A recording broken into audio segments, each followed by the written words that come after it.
రేపటి నుంచి తెలంగాణ అసెంబ్లీ సమావేశాలు ప్రారంభం కానున్నాయి. అసెంబ్లీ సమావేశాల నేపథ్యంలో అన్ని పార్టీలు సిద్ధమవుతుండగా బీజేపీ మాత్రం స్తబ్దుగా ఉంది. బీఆర్ఎస్ ఎల్పీ మీటింగ్ ప్రస్తుతం జరుగుతుండగా బీజేపీ ఎల్పీ మీటింగ్కి కనీసం ప్రయత్నాలు సైతం జరిగినట్లు కనిపించడం లేదు. ఎవరికి వారే యమునా తీరు అన్న చందంగా ఎమ్మెల్యేలు ఎమ్మెల్సీలు ఉన్నారు. అసెంబ్లీలో ప్రభుత్వాన్ని ఇరకాటంలో పెట్టేలా బీఆర్ఎస్ ప్రతినిధులకు కేసీఆర్ దిశానిర్దేశం చేస్తున్నారు. మరోవైపు రాష్ట్రానికి కేంద్రం నిధులు ఇవ్వడం లేదని కాంగ్రెస్ ప్రభుత్వం ఆరోపిస్తుంది. అసెంబ్లీ వేదికగాను కేంద్రంపై విమర్శలు చేసేలా హస్తం ఎమ్మెల్యేలు ఎమ్మెల్సీలు సన్నద్ధమవుతున్నారు. ఇదే అంశానికి సంబంధించి పూర్తి సమాచారం మా ప్రతినిధి ప్రేమ్ అందిస్తారు. ప్రేమ్,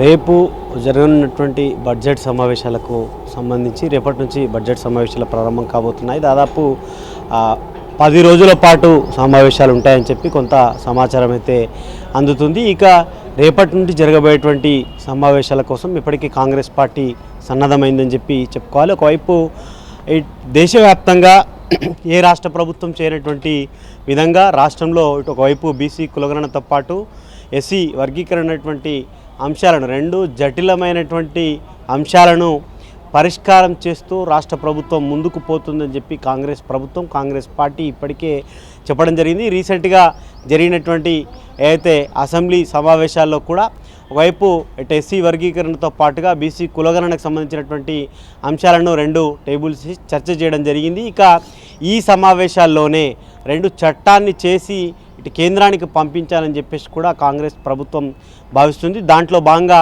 దానికి కావాల్సినటువంటి ఏర్పాట్లన్నింటినీ కూడా ఇప్పటికే పూర్తి చేసుకుంది. ఇక దాంతోపాటుగా ఈ రెండు అంశాలతో పాటుగా ఇటు 14 నెలల్లో రాష్ట్ర ప్రభుత్వం అమలు చేసినటువంటి అభివృద్ధి కార్యక్రమాలన్నింటినీ వివరిస్తూనే మరొక వైపు సంక్షేమ కార్యక్రమాలకు 6 గ్యారంటీలో భాగంగా అమలు చేసినటువంటి ఏవైతే గ్యారంటీలు హామీలతో పాటుగా మిగతా ఏవైతే అమలు కానటువంటి హామీలకు కూడా ఈ బడ్జెట్లో బడ్జెట్ కేటాయించినట్టుగా కొంత సమాచారం అయితే అందుతుంది. ఇక వీటితో పాటుగా ఇటు రాజకీయపరమైనటువంటి అంశాలను కనుక మనం చూసుకుంటే ఇప్పటికే ఇటు ఎంపీలకు పార్లమెంట్లో రాజ్యసభలో రెండిట్లో కూడా బీజేపీ కేంద్ర ప్రభుత్వం రాష్ట్రానికి చేసినటువంటి అన్యాయం అంటే 14 నెలల్లో మనం తెలంగాణ రాష్ట్రంగా కేంద్రానికి కట్టినటువంటి పన్నులన్నీ ఇటు అయితే నిధుల రూపంలో కేంద్రం నుండి రాష్ట్రానికి వచ్చినటువంటి నిధులు ఎంత అనేటువంటి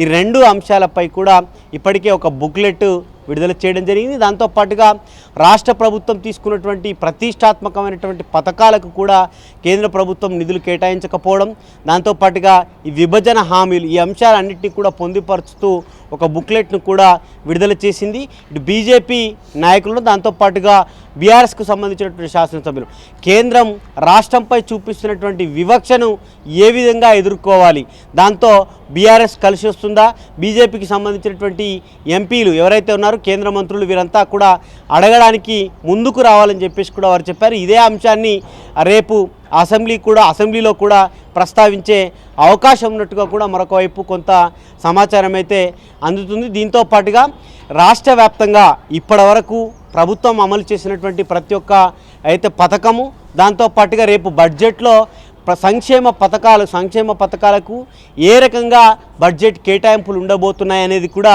స్పష్టంగా ఇప్పటికే దానికి సంబంధించినటువంటి ప్రతి ఒక్క శాఖపై రివ్యూ మీటింగ్ కూడా జరిగింది. ఇక సంక్షేమమే ఒక ముందడుగుగా కాంగ్రెస్ ప్రభుత్వం ముందుకు పోతుందని చెప్పేసి కాంగ్రెస్ పార్టీకి సంబంధించినటువంటి ఎమ్మెల్యేలంతా చెప్తున్నారు.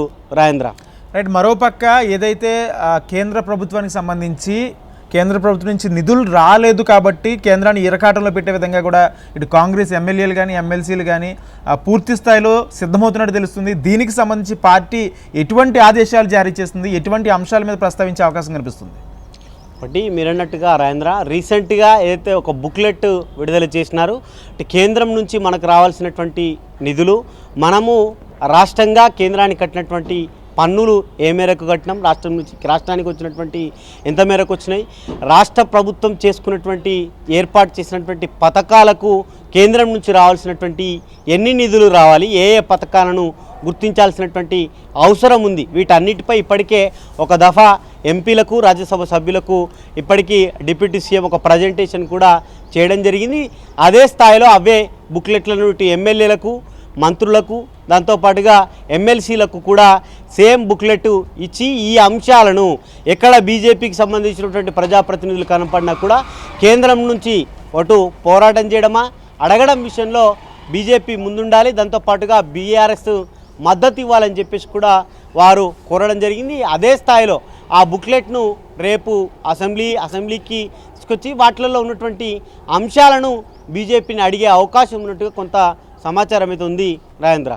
Right, thank you Prem. మొత్తంగా రేపు జరగబోయే అసెంబ్లీ సమావేశాలకు సంబంధించి అన్ని పార్టీలు సన్నద్ధమవుతున్నాయి. మరోపక్క బీఆర్ఎస్ కూడా ఇటు అధికార పార్టీని ఇరకాటంలో పెట్టే విధంగా ఇప్పటికే కేసీఆర్ అన్ని దిశానిర్దేశం చేశారు. ఏవైతే ఇచ్చిన హామీలకు సంబంధించి ఖచ్చితంగా అసెంబ్లీ వేదికగా నిలదీయాలంటూ కూడా ఇటు ఎమ్మెల్యేలకు ఎమ్మెల్సీలకు దిశానిర్దేశం చేశారు. ఇక బీఆర్ఎస్ పార్టీ ఆఫీస్ దగ్గర నుంచి పూర్తి సమాచారం తెలంగాణ భవన్ దగ్గర నుంచి మా ప్రతినిధి ప్రవీణ్ అందిస్తారు. ప్రవీణ్, ఏంటి బీఆర్ఎస్ నేతలకు ఎటువంటి దిశానిర్దేశం చేశారు? బీఆర్ఎస్ కార్యాచరణ ఏ విధంగా ఉండే అవకాశం కనిపిస్తుంది?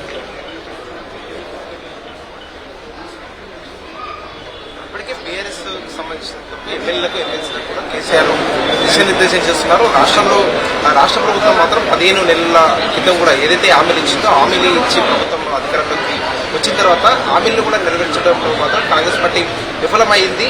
ఆ విఫలమైన అంశాన్ని కూడా శాసనసభ వేదిక నుంచి కూడా ప్రజల్లోకి తీసుకెళ్ళడానికి మాత్రం శాసనసభను కూడా బీఆర్ఎస్ పార్టీ ఉపయోగించుకోవాలని చెప్పి కూడా ఎవరికి ఎమ్మెల్యేలకు ఎమ్మెల్సీలకు కూడా దిశానిర్దేశం చేశారు. శాసనసభలో మాత్రం మాట్లాడడానికి అవకాశం ఇవ్వకపోయినా కూడా మైక్ ఇవ్వకపోయినా కూడా బయటికి వచ్చి మాత్రం బీఆర్ఎస్ పార్టీకి సంబంధించిన నేతలు ఎమ్మెల్యేలందరూ కూడా సిద్ధంగా ఉండాలని చెప్పేసి కూడా ఇప్పటివరకు సూచనలు కూడా చేసిన సిచ్యువేషన్ అయితే కనిపిస్తుందని చెప్పుకోవచ్చు. రాష్ట్రంలో రైతాంగానికి సంబంధించిన మాత్రం ఇప్పటివరకే రైతాంగం ఆ విషయంలో కూడా రాష్ట్ర ప్రభుత్వం మాత్రం ఇప్పటివరకే రైతాంగాన్ని కూడా ఎక్కడ కూడా పట్టించుకోవట్లేదు అనే దానిపైన కూడా ప్రజల్లోకి తీసుకెళ్లాలి. ఇప్పటివరకే రైతాంగం ఎదుర్కొంటున్న ప్రతి ఇబ్బందిని కూడా ఆ శాసనసభ వేదిక నుంచి కూడా ప్రభుత్వాన్ని కూడా ప్రశ్నించాలని చెప్పేసి కూడా అధినేత ఇప్పటివరకే ఎమ్మెల్సీలకు కూడా సూచన చేశారు. ఇప్పటివరకే రాష్ట్ర వ్యాప్తంగా కూడా చాలా చోట్ల కూడా పంట ఎండిపోతుంది. వరికి మాత్రం నీళ్లు ఇవ్వక కూడా పంట ఎండిపోతున్న నేపథ్యంలో దానిపైన కూడా ఆ శాసనసభ వేదిక నుంచి కూడా ప్రశ్నించాలని చెప్పేసి కూడా ఇప్పటివరకు సూచించారు. దీంతో పాటుగా చాలా వరకు కూడా గతంలో ఎన్నడూ లేని విధంగా కూడా రాష్ట్రంలో ఈసారి మాత్రం బోర్స్ వేస్తున్నారు. అదేవిధంగా రాష్ట్రంలో విద్యుత్ కొరతలు రోజు రోజు కూడా అధికమవుతున్నాయి. విద్యుత్ కొరతలు కూడా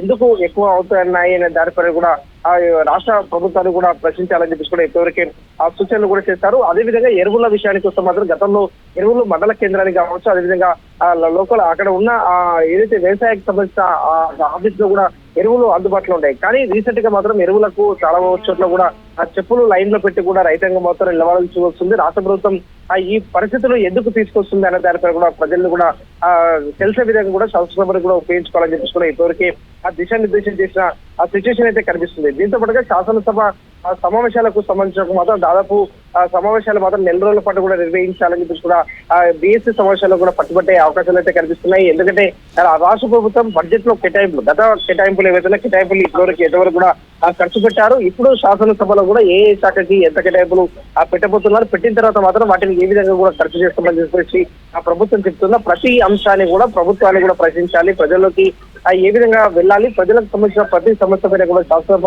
ఆ వేదిక నుంచి కూడా ఉపయోగించుకోవాలని చెప్పేసి కూడా ఇప్పటివరకే ఆ దిశానిర్దేశం చేసిన ఆ సిచ్యువేషన్ అయితే కనిపిస్తుంది. దీంతో పాటుగా శాసనసభకి అదేవిధంగా మండలికి ఒక ఎమ్మెల్యేలందరూ కూడా అటెండ్ అవ్వాలి, అదేవిధంగా మండలికి కూడా ఆ ఎమ్మెల్సీలు అందరూ కూడా అటెండ్ అవ్వాలి. అటెండ్ అయ్యి మాత్రం ప్రతిరోజు కూడా ఆ ప్రభుత్వం ఏదైతే పథకాలకు సంబంధించిన అంశాన్ని కూడా మరోసారి కూడా శాసనసభ వేదిక నుంచి కూడా ప్రజల్లోకి తీసుకెళ్లే ప్రయత్నం చేస్తుంది. కాబట్టి అదే సమయంలో మాత్రం రాష్ట్రంలో ఆ ఏ శాఖకు సంబంధించినందుకు మాత్రం ఆ శాఖలో మాత్రం పథకాలను ఆ ప్రజల్లోకి తీసుకెళ్లారు. ఎంతమంది అరువులకు ఇప్పటివరకు ఇచ్చారు, ఎంతమంది అరువులు ఇంకా ఉన్నారు అనే దానిపై కూడా ప్రతి అంశాన్ని కూడా ప్రశ్నించాలని చెప్పి కూడా ఇప్పటివరకే ఆ కేసీఆర్ ఎమ్మెల్యేలకు ఎమ్మెల్సీలకు కూడా దిశానిర్దేశం చేస్తున్న సిచ్యువేషన్ కనిపిస్తుంది. దీంతో పాటుగా ఇప్పుడే ఆ ప్రజెంట్ తెలంగాణ భవన్లో మాత్రం రేషన్ కార్డులకు సంబంధించిన అంశాన్ని కూడా శాసనసభ వేదిక నుంచి కూడా ప్రశ్నించాలని చెప్పేసి కూడా ఇప్పటివరకే ఎమ్మెల్యేలు కూడా సూచనలు చేశారని చెప్పుకోవచ్చు. ఎందుకంటే మార్చి 1వ తేదీ నుంచి కూడా తెలంగాణలో కొత్త రేషన్ కార్డులు ఇస్తాము, దాంతో పాటుగా సన్నబియ్యం కూడా ఇస్తాము. రాష్ట్రంలో మాత్రం ఎంతమంది అరువులు ఉన్నారో వారందరూ కూడా ఆ రేషన్ కార్డులు ఇచ్చే విధంగా కూడా రాష్ట్ర ప్రభుత్వం సిద్ధంగా ఉందని చెప్పేసి కూడా ఇప్పటివరకే ఆ పౌర సరఫరాల శాఖ మంత్రి ఉత్తమ్ కుమార్ రెడ్డి పలు సందర్భాల్లో కూడా ఆ ప్రకటన చేశారు. కాబట్టి ఆ ప్రకటన చేసినా కూడా ఇప్పటివరకే రాష్ట్రంలో కొత్త రేషన్ కార్డులు ఇవ్వట్లేదు, అదేవిధంగా సన్న బియ్యం కూడా ఇవ్వట్లేదు. గతంలో బీఆర్ఎస్ ప్రభుత్వంలో మాత్రం దాదాపు 6 లక్షల పైగా కూడా ఆ రేషన్ కార్డులు ఇచ్చాం. కానీ కాంగ్రెస్ ప్రభుత్వం వచ్చిన తర్వాత 15 నెలలు గడుస్తున్నా కూడా ఒక్క రేషన్ కార్డు కూడా ఇవ్వలేదు. కాబట్టి దాన్ని ప్రజల్లోకి తీసుకెళ్లాలి, ప్రజల నుంచి కూడా ఎలాంటి స్పందన అయితే ఇప్పటివరకు వచ్చిందో అదే విషయాన్ని కూడా శాసనసభ వేదిక నుంచి కూడా మరోసారి ప్రజలకు తెలిసే విధంగా కూడా సభను ఉపయోగించుకోవాలని చెప్పేసి కూడా ఇప్పటివరకే సూచనలు చేశారు. దీంతో పాటుగా రాష్ట్ర ప్రభుత్వం 15 నెలల కాలంలో కూడా దాదాపు 1,50,000 కోట్ల వరకు కూడా అప్పు చేసింది. అప్పు చేసిన తర్వాత మాత్రం రాష్ట్రంలో ఒక్క సంక్షేమ పథకానికి కావచ్చు, అదేవిధంగా శంకుస్థాపన కార్యక్రమాలు కూడా ఎక్కడ చేపట్టలేదు. కానీ దాదాపు రాష్ట్ర ప్రభుత్వం అప్పు చేసిన ఈ అప్పుకు సంబంధించిన మాత్రం ఎక్కడ వెళ్ళాయి ఆ డబ్బులు అనే దాని పేరు కూడా బడ్జెట్ సమావేశాలు మాత్రం ప్రభుత్వాన్ని కూడా లేవనెత్తాలి అని చెప్పేసి కూడా ఇప్పటివరకు కేసీఆర్ కూడా సూచనలు చేసినట్టు సమాచారం. దీంతో పాటుగా ప్రతి అంశం పైన కూడా ప్రతి ఒక్క ఎమ్మెల్యే కూడా మాట్లాడే ప్రయత్నం చేయాలి. గతంలో కూడా బీఆర్ఎస్ ప్రభుత్వంలో తెలంగాణలో మాత్రం ఏ విధంగా అయితే రైతాంగాన్ని ఆదుకున్నామో రైతాంగాన్ని ఆదుకున్న అంశాన్ని కూడా మరోసారి ప్రజలకు తెలిసే విధంగా కూడా తెలియజేయాలి అనే దానిపైన కూడా ఇప్పటివరకే సూచనలు చేశారు. 15 నెలల పాలనలోనే కాంగ్రెస్ పైన ప్రజల్లో తీవ్ర వ్యతిరేకత వచ్చింది. ఆ వ్యతిరేకతని కూడా క్యాచ్ చేసుకునే విధంగా కూడా ఏ విధంగా కార్యక్రమాలు చేయాలో ఆ కార్యక్రమాలను ప్రతిరోజు కూడా చర్చించుకున్న తర్వాత మాత్రం నిరసన కార్యక్రమాలు చేపట్టాలా, లేదంటే ఆ శాసనసభలో ఒకవేళ కూడా ఆ సబ్జెక్ట్ పైన మాట్లాడడానికి మైక్ ఇవ్వకపోతే మీడియాని ఏ విధంగా ఉపయోగించుకోవాలి, అదే విధంగా బయటకు వచ్చి నిరసన కార్యక్రమాలు ఏ విధంగా చేపట్టాలి, ప్రతి అంశంపైన కూడా శాసనసభ వేదిక నుంచి కూడా ప్రశ్నించాలని చెప్పి కూడా ఇప్పటివరకే నేతల ఎమ్మెల్యేలకు ఎమ్మెల్సీలకు దిశానిర్దేశం చేశారని చెప్పుకోవచ్చు. రాజేంద్ర రైట్ ప్రవీణ్, మరోపక్క ఏదైతే కేసీఆర్ ప్రతిపక్ష నేతగా అసెంబ్లీకి వచ్చినప్పుడు మాత్రమే సమాధానం చెప్తామంటూ ఇటు అధికార పార్టీకి చెందిన నేతలు అంటారు. ఈ నేపథ్యంలో ఒకవేళ అసెంబ్లీకి వచ్చే యోచన కనిపిస్తుందా?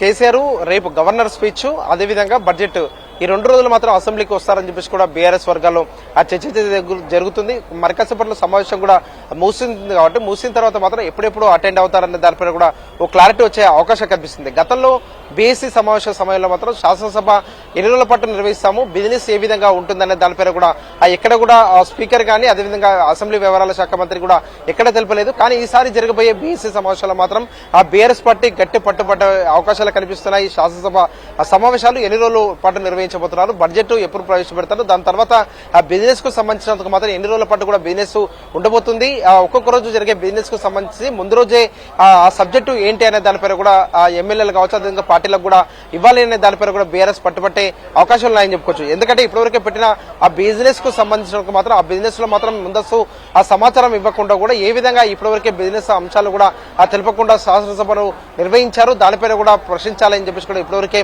ఆ సూచనలు అయితే కేసీఆర్ ఎమ్మెల్యేలు అదేవిధంగా ఎమ్మెల్సీలో కూడా చేశారని చెప్పొచ్చు. ప్రజెంట్ అయితే ఆ ఎల్పీ సమావేశం కూడా ముగిసింది. ఎల్పీ సమావేశం ముగిసింది కాబట్టి ఈ సమావేశాల్లో మాత్రం ఎలాంటి అంశాలు ఎమ్మెల్యేలకు ఎమ్మెల్సీలకు సూచించారు అనే దానిపైన కూడా ఆ మరికాసేపట్లో క్లారిటీ వచ్చే అవకాశం అయితే కనిపిస్తుంది. శాసనసభ ఆ సమావేశాలు బడ్జెట్ సమావేశాలు మాత్రం ఏ శాఖకు ఎంత కేటాయింపులు పెడతారో కేటాయింపుల విషయంలో మాత్రం రాష్ట్ర ప్రభుత్వం ఎంతవరకు కూడా గతంలో పెట్టిన కేటాయింపుల విషయంలో మాత్రం శ్వేతపత్రాలు కూడా విడుదల చేయాలి, మరోసారి కూడా ఏ విధంగా ఖర్చు చేస్తుందనే దానిపై కూడా రాష్ట్ర ప్రభుత్వాలకు వివరించాలని చెప్పి కూడా బీఆర్ఎస్ పట్టుబట్టే అవకాశాలు కనిపిస్తున్నాయి. Right, thank you Praveen. మొత్తంగా రేపటి నుంచి ప్రారంభమయ్యే అసెంబ్లీ సమావేశాలకు సంబంధించి అన్ని పార్టీలు సన్నద్ధమవుతున్నాయి. అయితే మరోపక్క ఏదైతే బీజేపీ మాత్రం స్తబ్దుగా ఉన్నట్టు తెలుస్తుంది. బీజేపీ ఎమ్మెల్యేలు కానీ బీజేపీ ఎమ్మెల్సీలు కానీ ఎవరికి వారే అన్న చందంగా ఉన్న పరిస్థితి ప్రస్తుతానికి కనబడుతుంది. మరోపక్క కాంగ్రెస్ ఇటు బీఆర్ఎస్ కూడా పూర్తి స్థాయిలో సభకు సిద్ధమవుతున్న నేపథ్యంలో అసలు బీజేపీ ఎందుకు సైలెంట్గా ఉంది, ఇదే అంశానికి సంబంధించి మా ప్రతినిధి ఆర్కే అందిస్తారు. ఆర్కే, ఏంటి బీజేపీ వెర్షన్ ఏంటి? ఎందుకు బీజేపీ నేతలు ఇప్పటికే అంటే ఎప్పుడు ముందుండి ఎప్పుడు ప్రతి విషయం మీద స్పందించే బీజేపీ నేతలు ఎందుకు ఇప్పటి వరకు అసెంబ్లీ సమావేశాలకు సంబంధించి ఎటువంటి కార్యాచరణ రూపొందించుకోలేకపోయారు? రాజేంద్ర, రేపటి నుంచి అసెంబ్లీ సమావేశాలు నిర్వహిస్తున్నారు. అయితే దాదాపు ఈ బడ్జెట్ సమావేశాలు కాబట్టి ప్రధానమైన బడ్జెట్ సమావేశాల్లో పాల్గొనేందుకు, బడ్జెట్ సమావేశాలు ఏ అంశాలని చర్చించేందుకు ఇటు అధికార పక్షం కాంగ్రెస్ సిద్ధమైంది. అదేవిధంగా ప్రతిపక్ష పార్టీ అయిన బీజేపీ కూడా సిద్ధమైంది.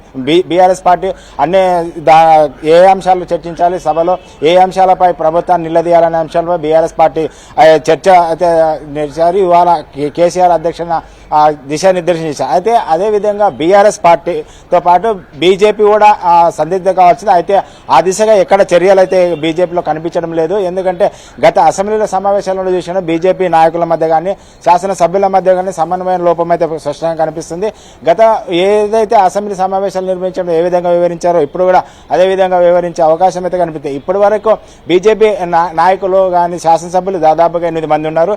అయితే ఈ మధ్య కాలంలో జరిగిన ఎమ్మెల్సీ ఎన్నికల్లో మరో 2 ఎమ్మెల్సీ ఎమ్మెల్సీ స్థానాలు గెలుచుకున్నారు. అయితే మొత్తం దాదాపుగా 11 మంది ఇటు అసెంబ్లీ కానీ అదేవిధంగా మండలిలో 11 మంది బీజేపీ సభ్యులు ఉన్నారు. ఈ 11 మంది బీజేపీ సభ్యులు ఏ అంశాలపై ప్రభుత్వాన్ని నిలదీయాలి, ఏ అంశాలపై చర్చించాలి అనే దానిపైన ఇంతవరకు సమావేశం కాలేదు. అయితే రాష్ట్ర అధ్యక్షుడు కేంద్ర మంత్రి కిషన్ రెడ్డి పార్లమెంటు సమావేశాలు ఉన్న నేపథ్యంలో ఆయన ఢిల్లీకి వెళ్లారు. ఢిల్లీలో ఆయన పార్లమెంట్లో పాల్గొన్నారు. అయితే ఇక్కడ అసెంబ్లీ సమావేశాలు చర్చించేందుకు కానీ అసెంబ్లీ సమావేశాల్లో ఏ అంశాలు చర్చించేందుకు కానీ అసెంబ్లీ అదేవిధంగా మండలికి సంబంధించిన ఫ్లోర్ డీలర్ అయితే అలాంటి చర్యలు అయితే ఏమి తీసుకోలేదు. ఎందుకు ఏ విధంగా చర్చించేది అయితే చర్చించాలి, ఏ అంశాలు చర్చించే అవకాశం ఉంది, ప్రభుత్వాన్ని ఏ విధంగా నిలదీయాలి అనే అంశాలు చర్చించేందుకు అయితే ఇంతవరకు బీజేపీ నేతలు ఎవరు సమావేశం అయితే కాలేదు. అయితే మనం చూసిన గతంలో కూడా బీజేపీ నేతలు గత పార్లమెంట్ అసెంబ్లీ సమావేశాలు కూడా సమన్వయ లోపంతో వాళ్ళు బయటపడింది. అదేవిధంగా ఇప్పుడు కూడా అదేవిధంగా అయితే 2 ఎమ్మెల్సీ స్థానాలు గెలుచుకున్నారు. వాళ్ళు కొత్త సభ్యుల మండలికి వస్తున్నారు. అయితే వాళ్ళకి ఏ విధంగా మండలిలో వ్యవహరించాలనే విధంగా కనీసం వాళ్ళు కూడా దిశానిర్దేశం చేసే విధంగా ఫ్లోర్ డీలర్లు ఎలాంటి చర్యలు తీసుకోరు. అధ్యక్షుడు ఢిల్లీలో ఉన్న నేపథ్యంలో ఫ్లోర్ డీలర్లు చొరవ చూపాల్సింది. అయితే ఆ విధంగా కూడా ఫ్లోర్ డీలర్ చర్యలు ఆ దిశగా ఎలాంటి చర్యలు తీసుకోరు. అయితే ఇప్పుడు ఏదైతే ప్రభుత్వం ఉందో కేంద్రము రాష్ట్రానికి నిధులు రాకుండా కిషన్ రెడ్డి అడ్డుపడుతున్నారని ఇప్పటికే పదే సీఎం రేవంత్ రెడ్డి విమర్శలు చేస్తున్నారు కిషన్ రెడ్డి. ఆ అంశాలను ఏ విధంగా అసెంబ్లీలో నిలదీయాలి, ఏ విధంగా ఎదుర్కోవాలనే దానిపైన కూడా వీరికి ఒక స్పష్టమైన ప్రణాళిక అయితే వీళ్ళు రూపొందించారు. అదేవిధంగా బీసీ సంబంధించిన రిజర్వేషన్లు ఏమన్నా ఆ రిజర్వేషన్లకు అసెంబ్లీలో పెట్టి దాన్ని కేంద్రానికి పంపించే ఉద్దేశంలో రాష్ట్ర ప్రభుత్వం ఉంది. అయితే వాటి విషయంలో ఏ విధంగా ముందుకు వెళ్లాలనే దానిపైన చర్చించేందుకు కూడా వీళ్ళకి ఏ విధంగా ఉండాలి, ఏ విధంగా విషయాలను మనం ప్రతిపాదక తీసుకోవాలనే విషయాలలో వీళ్ళు చర్చించేందుకు ఉన్నాయి. కాబట్టి రాష్ట్ర ప్రభుత్వాన్ని ఇరుకొని పెట్టేందుకు ఎలాంటి చర్యలు తీసుకోవాలనే దానిపైన ఎలాంటి ప్రణాళికలు రూపొందించుకోవాలనే దానిపైన బీజేపీ నేతలు ఇంతవరకు అయితే ఆ దిశగా చర్యలు తీసుకోలేదు. అయితే గత ఎన్నికల్లో 3 ఎమ్మెల్సీ జరిగితే 2 ఎమ్మెల్సీ జరిగిన ఉత్సాహం కూడా వీళ్ళకి కనిపించడం లేదు. ఎందుకంటే రాష్ట్రంలో వచ్చేది మా ప్రభుత్వం వైపున ప్రజలు ఉన్నారు, ప్రత్యామ్నాయంగా రాష్ట్రంలో ఎదుగుతున్నామన్న బీజేపీ పార్టీ ఆ దిశగా అసెంబ్లీలో ఏ అంశాలు చర్చించాలి, ప్రజా సమస్యలు ఏమున్నాయి, అదేవిధంగా ప్రజలు పడుతున్న ఇబ్బందులు ఏంటి, బీజేపీ పక్షాన ప్రభుత్వాన్ని ఎలా నిలదీయాలి, ఏ అంశాలను గట్టిగా అడగాలి అనే విషయాలపై చర్చించేందుకు వారికి ఒక ప్రణాళిక, ఒక మీటింగ్ ఇంతవరకైతే ఏర్పాటు చేసుకోలేదు. దాదాపుగా ఇప్పటికి రేపు మార్నింగ్ అసెంబ్లీ సమావేశాలు ఇప్పటి వరకు కనీసం ఎమ్మెల్యేలు కానీ ఎమ్మెల్సీలు కానీ ఎవరు సమావేశం కాకపోవడానికి ఒక రకంగా చూసుకున్నట్టయితే వీళ్ళు నేతల మధ్య సమన్వయ లోపం అనేది అయితే స్పష్టంగా కనపడుతుంది.